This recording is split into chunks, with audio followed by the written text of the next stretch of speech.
Hello everybody, welcome to another Podfic by yours truly, Hollow Audio. Today we'll be reading a fic from the Merlin fandom called Imposter by Theroundbartable. Ratings for this fic is non-rated. Ratings is not rated. Archive warnings is creator chose not to use archive warnings. Category is Gen. Fandom is Merlin, BBC. Relationship is Merlin and Arthur. Characters are Merlin, Arthur Pendragon, Morgana, Gawain, Gaius, Leon, Lancelot, Knights of the Round Table, dragons as character. Additional tag: Arthur knows about Merlin's magic. Merlin's magic revealed. Gawain knows about Merlin's magic. Protective Merlin. Merlin is a little shit. BAMF Merlin. Arthur finds out about Merlin's magic. Protective Arthur Pendragon. And Merlin's had enough. The summary is, when a guy named Emrys comes to Camelot, everyone is shocked when he claims to be the man of some great destiny. Nobody, however, is as annoyed and angry with the guy than Merlin himself. Finally, magic is revealed to the kingdom, but Merlin is pissed it wasn't him who made it happen. Without further ado, this is Imposter by Theroundbartable. In hindsight, Merlin was not surprised. Actually, he should have expected this to happen at some point. He had never claimed to be Emrys. It was only natural that someday, someone would come and claim it for themselves. Or their foolish parent had wanted their child to be special and just gave them Merlin's name. And yet, Merlin couldn't say he wasn't at least a little bit shocked when the sorcerer had entered the Great Hall. A man, 2 heads taller than Merlin, but also twice his weight, dressed in silver and blue armor and an aura that sent Merlin a little bit dizzy from the magical energy, knelt down before King Arthur. He took his sword and put it on the ground as if to show he meant no harm.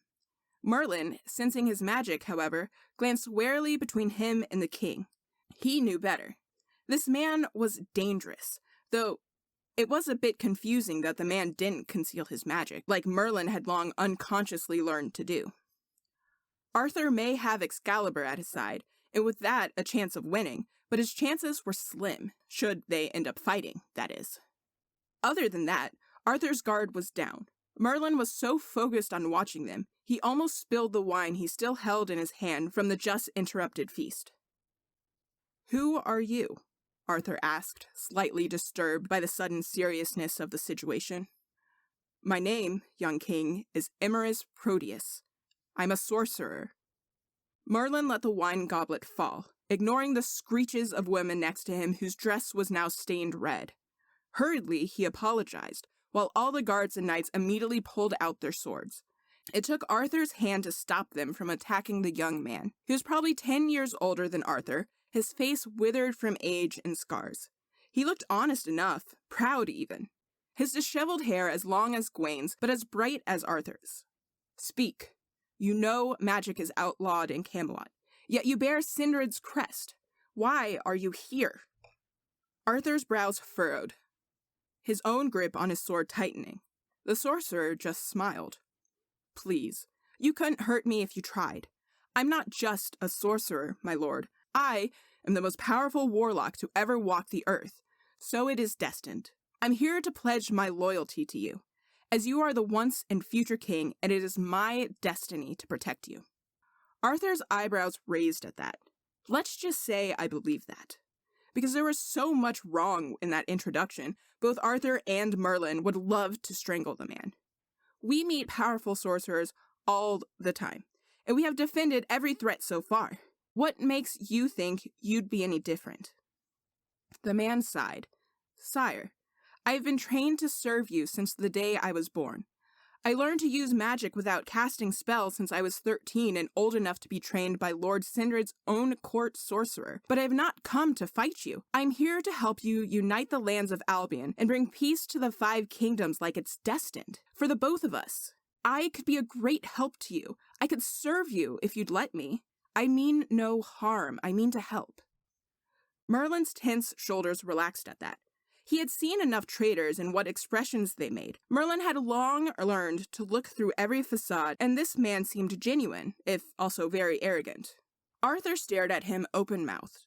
What kind of idiot would offer a king of Camelot their magic? Using magic sentences you to death. It corrupts and terrorizes your heart, Arthur shot back, causing the man's eyes to widen in surprise. Sire, you cannot believe that. Surely you have seen warlocks in your life. Your sister is one. Do not speak of Morgana. Arthur waved him off. But, sire, you must know that people don't just choose to use magic, the man said, causing Merlin to inhale a deep breath. Was this really happening right now? Arthur was considering? He was listening? And Merlin wasn't even in danger. Maybe this guy was the real Emrys everyone talked about. Then again, Emrys was supposed to be the most powerful sorcerer to ever walk the earth. Merlin could freely control magic before he learned any spells, so that gave a point to Merlin. But this man could be good for their cause, as long as this man was being nice and able to convince the king. What do you mean they don't choose to use magic? Arthur asked, curious and a little surprised. Magic is, how do you explain it? The man was at a loss for words, as Merlin calmly supplied, like a sword? He asked. The man stared over to him warily, frowning as he noticed his torn clothes. Merlin held his breath. The man seemed displeased that Merlin had spoken up, but he didn't say anything about that. Arthur eyed Merlin confused. He hadn't expected him to speak up on behalf of magic. Yes, that would be kind of accurate.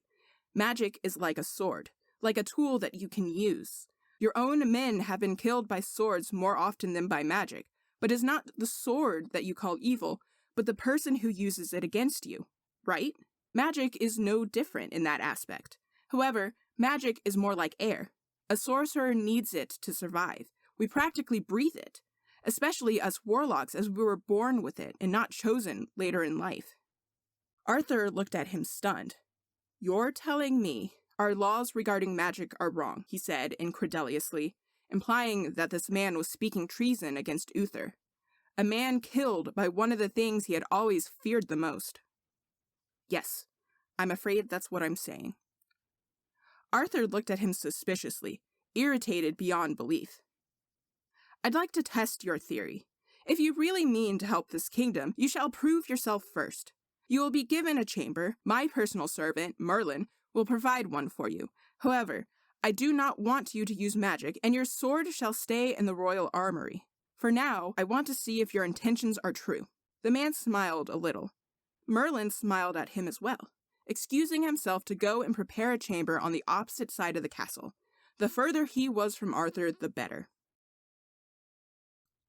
What are you doing in my chambers? Emrys asked, eyes squished as his hand came close to where his sword was supposed to be. Preparing your chambers, sire, Merlin said with a shrug. Get out, the man frowned. And remember your place, servant. When a knight speaks, you are supposed to keep your mouth shut. I appreciate your help, really, but I have a kingdom to save. I don't need your input. Merlin sighed. There went his hope for Camelot. Of course, sire, he said humbly. Better not get on this man's bad side. Not because he was potentially a threat, but because Merlin genuinely wanted him on his side. Magic becoming legal suddenly seemed like a much more possible reality than it had merely a couple hours ago. So Merlin left with a smile, ignoring the familiar displeased look of a royal, and went to tend to the king. Merlin, what do you think of all of this? Arthur asked, as Merlin helped him out of his robes. Well, there's a sorcerer offering his help to you. You believe him? Arthur asked, shocked. Merlin, he knew, was an easily frightened man.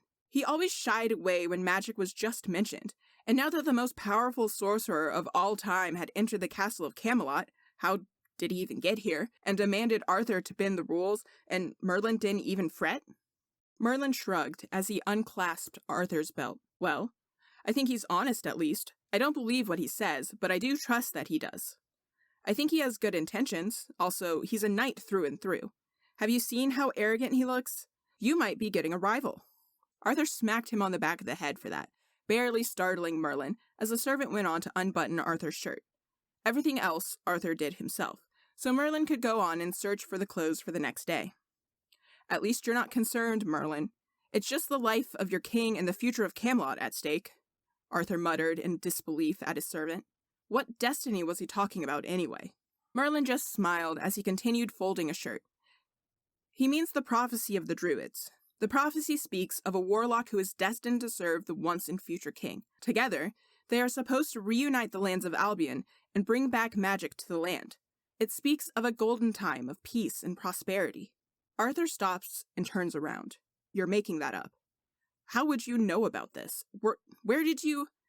When you pulled the sword from the stone, I looked up prophecies regarding the once and future king. Since we already established that that's you, how hard is it to believe that there's a sorcerer on your side? Merlin half-lied. After all, there was no one to correct or out him in the matter. And you're only telling me that now? Arthur threw his hands up in exasperation. Merlin just chuckled. What? You'd have thrown me in the dungeons, you dollop head. Speaking good of magic is like walking to your own execution. You know, I lived in Yaldor. Magic was permitted there.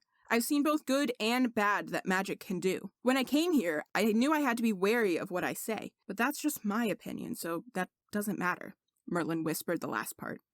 I wouldn't have killed you for your opinion, Merlin, Arthur said. All of a sudden, his former humor had left him, leaving only serious concern for his friend. Why didn't you tell me you felt that way? Arthur asked honestly. And oh, it hurt to hear that, when after everything he had just said, Merlin's magic had to remain a secret still. I figured I shouldn't. You told me magic was corrupting people, right after Will died, remember? Arthur was stock still at the memory. The king shook his head. We'll talk about this later. So you trust this Emrys guy? He changed the topic, to both their relief. I don't quite know yet. As I said, I do believe he has good intentions. And that was that. 2 weeks passed slowly. The rumor of Emrys staying at the castle had spread far and wide throughout the land. The magic users in all of the world were gathering hope. Emrys stood true to his promise. He didn't use magic unless Arthur himself asked for a demonstration. As a demonstration, the sorcerer had created a giant sculpture of Arthur with magic, causing Merlin to roll his eyes and receive a mad glance from the sorcerer. Well, Merlin, that's your name, right? What's wrong with my sculpture? The man crossed his arms, waiting for Merlin's judgment. Somehow, this Emrys didn't seem to like Merlin at all. What it was, Merlin couldn't say. But Emrys was wary of Merlin, like he suspected him of theft or something. Yeah, Merlin, what is it? Arthur asked him out of pure joy. Though he was a little put off by the blatant display of magic, he seemed to enjoy the sentiment of the gift a lot. Arthur also liked that this Emrys seemed to be a passable fighter with a sword too. Slowly, the once-and-future king warmed up to this man.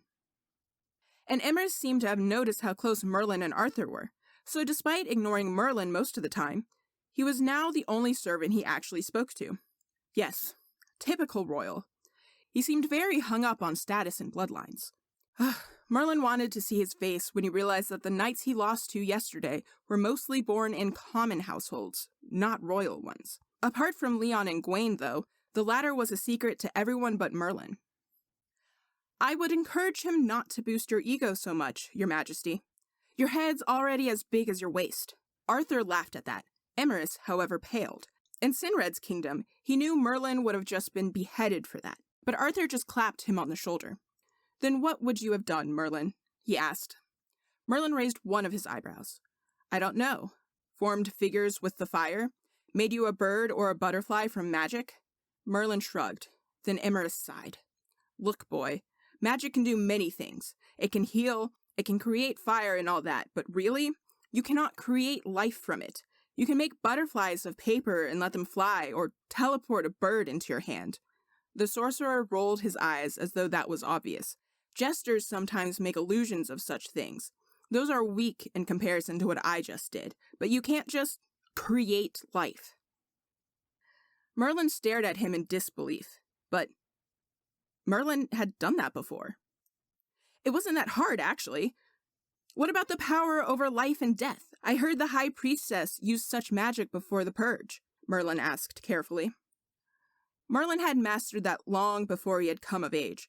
Gaius had told him he was a prodigy back when Merlin killed Nimue. But surely this man had mastered it before, right?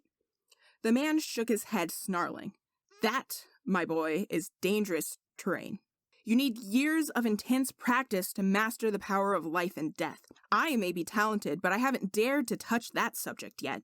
Also, to save a life, another must be taken. I really don't want to risk any more deaths." Arthur had smiled at that. "Merlin's just my servant. Forgive him. He wouldn't know what you're talking about. Merlin, go clean my armor."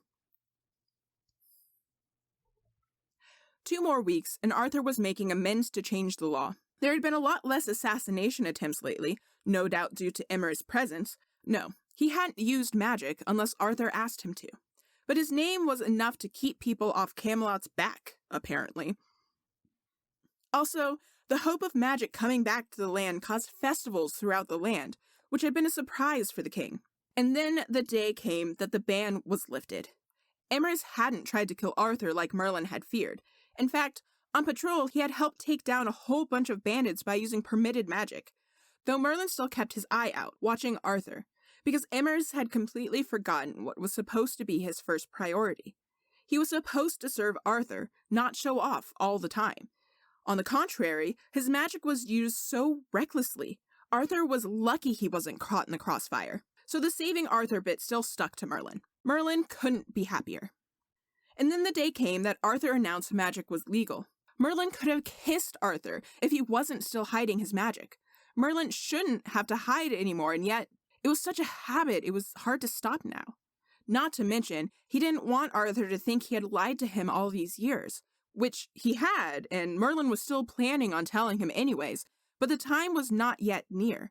Only when he was sure that Arthur's beliefs didn't rest completely on Emrys anymore. If the man made one mistake. Emrys, newly announced court sorcerer, enjoyed his new, uncomplicated situation gravely. He ordered the servants around, ate the entire time, and insisted on being called by his new title. There was no difference between him and the other royals, Merlin decided, disappointed. The more power he got, the less honorable he became. "Sire, may I suggest a simple solution?" he said one day, when they, in court, were talking about a small village that had been attacked by bandits, and what to do about it.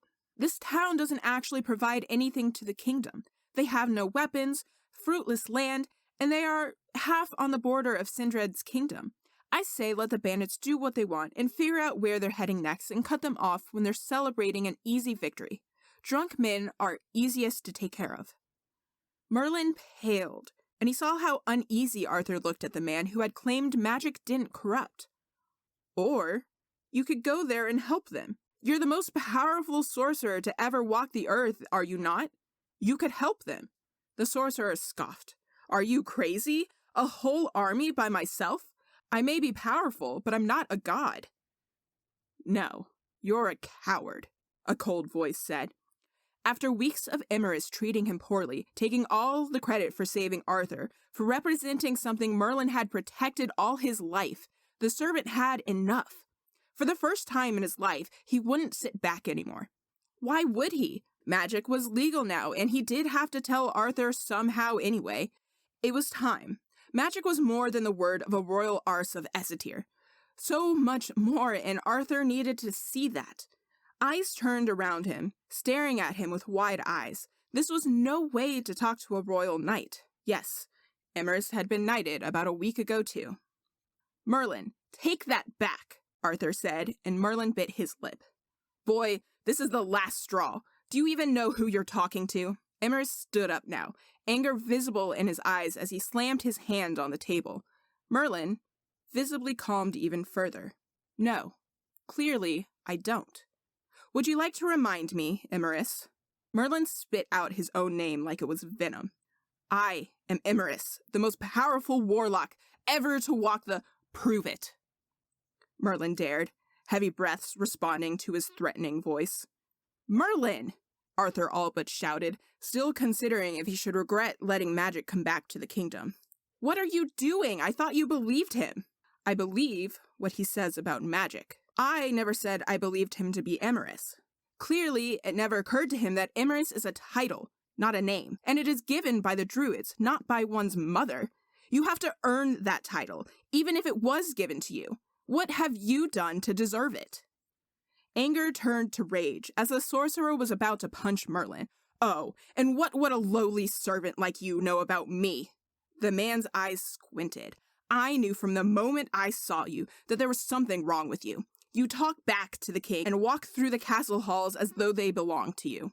They're mine to protect, Merlin shrugged, and the more servants you mistreat, the more people you kill with your magic without controlling where you send it, the more I begin seeing you as a threat to them. If you were Emrys, it would be your destiny to protect Arthur. It'd be your duty to serve him and Camelot. And yet here you are, stuffing your face with food like an old tyrant. You wear the title of court sorcerer lightly because you don't even know where your priorities lie. While Emrys' eyes were glowing cold and his face red with anger, Merlin's face was calm and stoic. Merlin's rage was cold and icy. Arthur stared at Merlin as though he had gone mad. His knights at the round table whispered in disbelief. Only Lancelot, who had sided with Arthur on the decision to legalize magic, seemed relieved. Merlin rarely ever spoke up in court. Usually he would wait until after to talk about his opinions with Arthur, which made sense to the rest. How was Merlin supposed to defend himself against magic? But in this case, someone had to. Yes, Emrys had brought back magic to Camelot. Yes, he had not attacked any of the knights outside of practice, but he had proven himself to be an arse. An arrogant, selfish, royal idiot who had nothing better to do than treat maidens and servants like possessions. Arthur hadn't seen it. If he had, he would never have legalized magic, and it seemed he started to regret that now. You protecting the kingdom? What could someone like you do when a magical creature attacks? Emrys frowned, dangerously, but Merlin cracked a smile. Depends. Which creature are we talking about? I have a list. Lancelot laughed, causing the other knights to stare at him with wide eyes. Lancelot usually held himself together with pride, but in this particular moment, the knight couldn't help it. Emrys didn't even know who was standing right in front of him. Ridiculous. Supposed to be a servant to the king and the citizens? You think I would bow my head to a peasant like you? Merlin's eyes flashed with amusement. No, I'd imagine it would be the sorcerer from the prophecy who'd do that. For a second, there was a dangerous silence between them, as Emrys took his glove and threw it at Merlin's feet. Arthur was about to grab for it, to the horror of the sorcerer, but Merlin had wasted no time to hesitate. Merlin, are you insane? Arthur grabbed his servants by the shoulder, shaking him in all directions. You told me to listen to him. You can't just go there and fight him. You are no knight. Merlin turned his head to Arthur with an apologetic smile, and you were right to do so. But this is my fight. Arthur threw up his hands. And how do you expect to defeat him? Arthur asked with rage, as Emrys looked at their exchange smugly, though with growing alarm at Arthur's protectiveness. With the same methods that he will use. Magic, Merlin declared. If it had been silent before, it was nothing compared to the absolute stillness that fell on the entire court. You? Emrys laughed. Right. Arthur, I have no desire to kill your servant. And you're right. He is no knight. And since he claims to have magic, maybe we'll solve this by a magical duel instead. Only one rule. No active spell casting. You're not supposed to use words. It'll be a magical show-off rather than an active fight, so no harm will come to your servant. He grinned about that last part. If Arthur was so fond of Merlin, he would not have anything to complain about. Then what's in it for the winner? Arthur asked, confused. He was a warrior. He had never seen a battle that didn't end with a few broken ribs at least. I want your name, Merlin declared, causing Emrys' eyes to widen. My name? Do you know how much work that name entails? Emrys isn't just a name, it's a... Trust me, I do know. The weight it carries, the responsibilities, the burdens, the hardships, I want all that. My reign hasn't even begun. I've barely done anything just yet. You're wrong about that. The hardest part has long passed, and you have claimed the recognition for it. I'll meet you in the courtyard in an hour, Merlin said to Arthur's horror, while Emrys stared at him in confusion. You really think you can defeat me in a magic show-off? You? A servant? A peasant? For all I heard, a bastard, too. Gawain rose to his feet, ready to fight the man himself. The man shook his head. And you think you can catch up to me in an hour? Merlin just smiled and looked him up and down. Honestly, I think that the hour's better spent mucking out the stables. I'm late for that anyways. With that, he left, and Arthur had to stop himself from gaping. In a situation such as this, Merlin must be bluffing. He must be. He stared between his knights and Gaius and the scoffing sorcerer who, in his defense, at least had refrained from trying to kill Merlin. Sir Emrys, you really need to withdraw your challenge, Lancelot finally said, and Arthur secretly thanked him for that. Emrys, however, only scoffed even louder, leaving the room with his head held high. Poor guy. Lancelot shook his head, while the other knights shot him a curious glance. Merlin, honestly, you should withdraw, Arthur said, as he watched Merlin mucking out the stables. He was really doing this. God, what the hell was Merlin thinking? Nah, if I did that, you'd probably call me a coward for the rest of my life.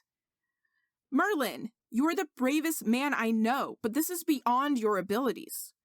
Merlin stopped for just a second to look at him. You really believe that? He asked. And Arthur had expected Merlin to be angry that Arthur had called him incapable of handling the situation, but Merlin was smiling. Maybe that compliment had been too much after all. Merlin, brave or not, this is not Arthur. This is a show-off. We're just fighting for a name, not for our lives. There's no need for you to worry. I don't think he's trying to kill me. He just doesn't deserve the name he claims to be his own. What has he done to deserve it? You mean apart from fighting on our side and making me legalize magic, like the prophecy claimed he would? Not really. He doesn't do any more than any other knight, and you legalized magic. All he has shown you is that he's a royal and has no ill intent towards Camelot. That's the same the Druids tried to tell you. That's the same the Great Dragoon and the Dolma or even Morgana told you. He couldn't save your life if his own depended on it. And don't you see how reckless he is when he fights? He's not even looking out for you. I wouldn't have minded if he did what he said he would do. But no, he just makes a statue and everyone's oogling him. I'm sick of people getting credit for things other people did. And then he has the audacity to take that name, my name, taking credit for years' worth of work in one day, and you're all blind to it. Arthur blinked a few times. Yours? He is a powerful sorcerer. He doesn't even need spells for everything anymore. Merlin sighed as he straightened himself to look at Arthur, like that proves anything. Look, Arthur, I know this is a bit much for you right now, and I should have told you sooner. There's so much I have to tell you, but I haven't saved your life countless times for the past 10 years for some idiot sorcerer to claim credit for it. The Druids, Kilgara, everyone put this freaking destiny on my shoulders against my will when I came here, and I have done everything I could to fulfill it. To protect you, I have used it for you. To protect you. I've used it for you and only for you. I had to hide who I was, and I will not let this be all for nothing. I am Emmeris. I am the one of the prophecy. I had no time to learn or study from some court sorcerer in Essetir. I lived in Camelot, scared anyone would ever find out, because I'd either be beheaded or be seen as a traitor. I was scared to lose my best friend, my job, my life. I made decisions I regret. I lost people I loved. And he doesn't even know the meaning of sacrifice. But I fulfilled my destiny. All he cares about is his reputation, the name he doesn't deserve, and the blood he was born with. Merlin was ranting, and Arthur's ears were ringing. What are you talking about? Arthur said, as the information gathered in his mind. I'm a warlock, Merlin said. There was much in his eyes, but he didn't meet Arthur's stare. So Arthur couldn't see the pain, the depth, the history, and the weight of a destiny that Merlin had been carrying for years. No, you're not, Arthur whispered, more to himself than to Merlin. Merlin must be mad with rage and, hell, what did Gaius give him? Merlin was no sorcerer. Merlin shook his head. You'll see then. Emrys was laughing madly as he wordlessly chanted another giant statue in the courtyard. Merlin stood there in front of him, unimpressed. Both hands raised, the statue was made of earth and leaves and resembled some form of... Nice wyvern, Merlin said, clapping slowly. The knights all cheered along with the town's people. It's a dragon, Emrys said, irritated, almost losing his grip on the statue. Merlin smiled at that. Trust me, it's not. Dragons have 4 legs and 2 wings. Yours has 2 legs and 2 wings. That's a wyvern, cousin of the dragon. Oh, and how would you know that? How many dragons have you encountered that you would know? Arthur coughed. He faced one with me a couple years ago, actually, and it's kind of a symbol of Camelot. Merlin nodded thankfully at Arthur. See? Also, I'm pretty sure the great dragon would love to educate you on my behalf. I could call him, you know, he taunted the man. Arthur blinked, but that dragon was dead. Emrys shook his head. The dragons are dead. Wanna bet? Merlin dared. Merlin, it's your turn. Arthur was slowly regretting playing the game master. Merlin nodded as he sent an apologetic smile to Arthur, folding his hands. His eyes glowed gold, and 1 second later, a couple of butterflies emerged.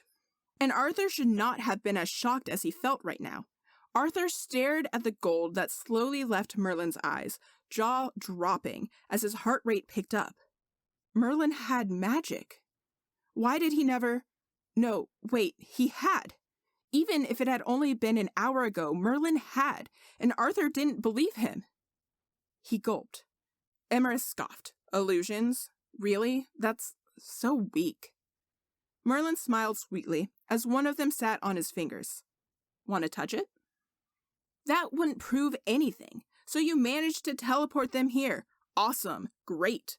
Was that what you needed the hour for? Gathering butterflies to taunt me? Still, Emrys seemed a little impressed, because teleportation without spellcasting was something he was still learning to do, if only to have easier access to the royal kitchen. Arthur touched one of the butterflies. He had been with Merlin that entire hour. Merlin hadn't even been close to gathering them. Also, there was no such butterflies in Camelot. They were blue and green and red and yellow and glowing with magic.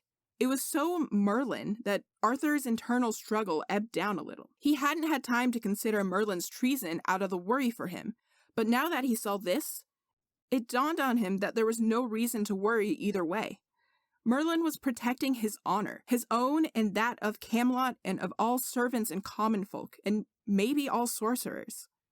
It was Emrys' turn once more, as he held out his hand again to create yet another sculpture, which, with as much concentration as he could gather, he conjured water from the nearest lake, forming a human-sized dragon this time, obviously to prove his loyalty to Camelot. But what did that prove?